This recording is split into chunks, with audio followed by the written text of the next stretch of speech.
Good morning. Can everyone hear me? Is this close enough? I have somewhat of a loud voice anyway, but I welcome all of you this morning. My name is Julie Oestreich. I am one of the nurses with Seasons Hospice here in Rochester, and one of the nurses with the home care program. Oftentimes, when you hear Seasons Hospice, you think of the hospice house in Southwest Rochester. But the bulk of our program is in people's homes and nursing homes and where people call home. So we provide both hospice to patients in their own homes as well as the hospice house. And so today it's just kind of telling you what hospice is, and to, if there's questions, concerns. I know some of you are familiar with hospice because of having a loved one on the program. Others of you may have friends, or some of you may not ever even know what hospice actually is. So if you have questions, feel free. I want this to be very informal. And no question is a dumb question. So feel free. The first thing I want to tell you, though, is what hospice is not. It is not strictly a place. It is a philosophy of care. It is providing care where the person calls home, and it's comfort care at the end of life. When there are no more options for treatment, when patients say, I don't want any more treatment, it is at that time of a person's life. We look at life and death very naturally. Death is part of the circle of life. And we look at it in hospice very holistically. What that means is it's not just about medicine. And it's a team approach. What that means is there's the patient, there's the family, there's doctors, there's nurses, there's social workers. We have a massage therapist, a music therapist, a bereavement person, and a whole bereavement department, and volunteers. And so it's very much a team. It's very much working together to provide this person comfort, dignity at the end of life. Our goal is not to hasten death, but to prolong life. It's just we take each day as a new day, and it is very much, hospice is very much patient-oriented. It is what that person wants. When I go into someone's home, and as part of my job, I'm like a case manager. So when I go into somebody's home, it's not where I'm necessarily telling them what you're going to do today and what medicine you're going to take today. It's more of an approach, how do you feel today? What are your goals? And that's as different for people as they are an individual. It's anything from, I want to be able to go outside and feed birds, to, I want to be at my granddaughter's wedding at the end of the month. And we try very hard to help people with their goals, whatever that is. Who is hospice for? Obviously cancers, but we also have people with lung disease, COPD, emphysema, those kinds of diseases. Heart disease, congestive heart failure, coronary artery disease. ALS, or Lou Gehrig's disease, we've had several patients with that. The one I think many of us don't think about is fatal birth defects. There is actually perinatal hospice for little people, because little people die too. And they deserve the comfort and the dignity that older people do. Dementia is also a terminal illness, end-stage kidney disease, and any disease that has, that the individual has at the end of life. And has one of the things that defines hospice is the 6 months or less life expectancy. That doesn't mean if someone's on our program 6 months and 1 day, we kick them off. Some diseases, particularly dementia, lung disease, those kinds of diseases, don't have the same type of a timeline that a cancer does. And so we just need to document decline and say that this person is still appropriate to receive hospice services. And again, I mentioned it's wherever they call home. So we are in patients' own homes. We are in assisted living, nursing homes, REM homes, adult foster cares, the hospice house, obviously. And we also have provided hospice care in hotels, motels, places like that here in town as well. So again, wherever the person calls home. We also, our home care program covers parts of 7 counties. It's a 30-mile radius of Rochester. So we go, it's easiest for me just to kind of go, we go as far north as Zumbrota, Plainview, St. Charles, Chatfield, Spring Valley, Grand Meadow, Hayfield, and Dodge Center. That's kind of our radius. And the reason we say a 30-mile radius is because not only do we provide care Monday through Friday, 9 to 5,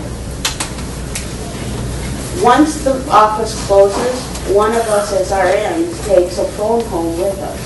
Once someone signs on to hospice, we are available to that patient, that family, or the facility staff 24 hours a day by phone. Because things don't happen between 9 and 5, Mondays and Fridays. We do get calls at 2 and 3 in the morning. If we need to go see that person at 2 o'clock in the morning, we do. In the 11 years I've been with Seasons, I've been in a variety of places in the middle of the night. But someone needed something, whether it's shortness of breath, whether it's pain, whether it's, whatever. The other thing for you to know is that hospice is a Medicare benefit. Medicare will pay 100% for home care.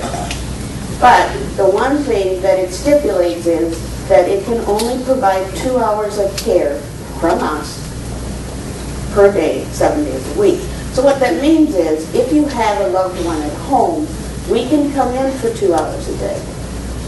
But there's still another 22 hours. Families do an amazing job caring for their loved ones.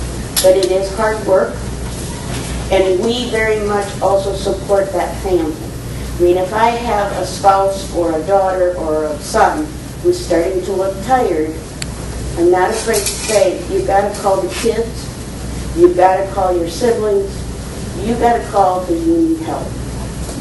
Because part of my job, too, is to make sure that that caregiver doesn't get tired. And they will. But I look out for them, and we look out for them as well as the patient. Anybody have questions along the way? Because I don't really need to. I know that Janet had talked about advanced directives and how this kind of plays in. I would tell all of you right now, one of the things to think about is, how would you like it to be at the end of your life? There is no right answer, and there is no wrong answer. It's how do you want that to be? Do you want to be resuscitated? Most of us say sure. But the other part to that is, if you're terminally ill, what do you want done? Where do you want to be? And they're not easy questions, and they're not easy discussions to have with your family, your spouses.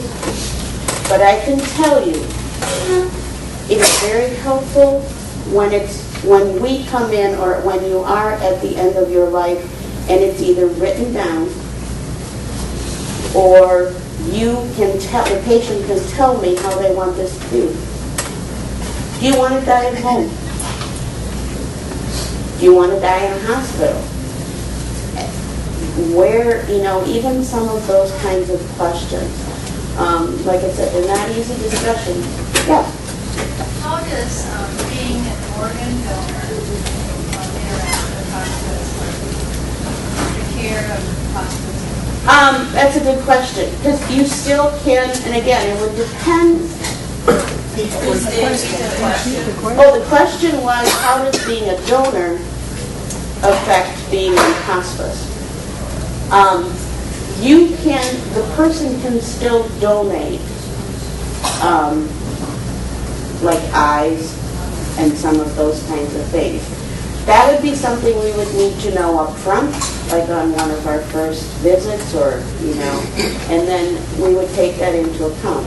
Again, if you have a cancer, chances are you're not going to be able to donate many of your organs, but we do a lot of eye donations. So that is something we would talk about, and it's something that if that's your wish, we can make that possible.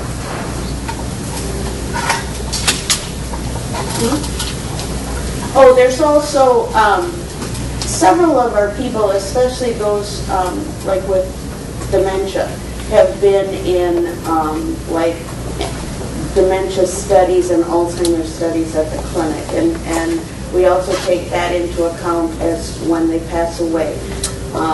Some people donate their body to science, and they do anatomical bequests to the clinic. That's also something that we take into account. Again, it's what the person wants. It's not so much what we want. This is your journey. This is your family's journey. We just walk along beside you. We don't, like I said, I very rarely tell people what they're going to do. Unless they're not safe, and then that's a whole other kettle of fish. So, anything? Yeah. If someone dies at home and there's no medical help there, who do you call first of all? If they're on hospice. No, I mean if they're right now. If somebody died at home today, and they were not, you would have to call 911. And then I think if they're not on hospice, I think then they would notify the coroner. If someone dies at home and they're on our program or Mayo, and there now are 4 different hospice programs here in town. So if they're on hospice, our policy is if somebody passes away at home, the family, caregiver, whomever calls us, we do not necessarily need to go out. That too is a family, they can decide if they want us to come at that time or not.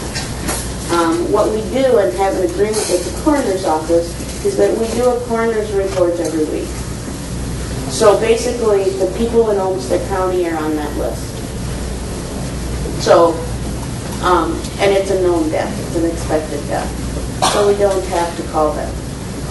And then we can go from there, I mean, as far as calling the funeral home when family's ready and those kinds of things. But if somebody just passed away at home, you have to call law enforcement to notify the coroner.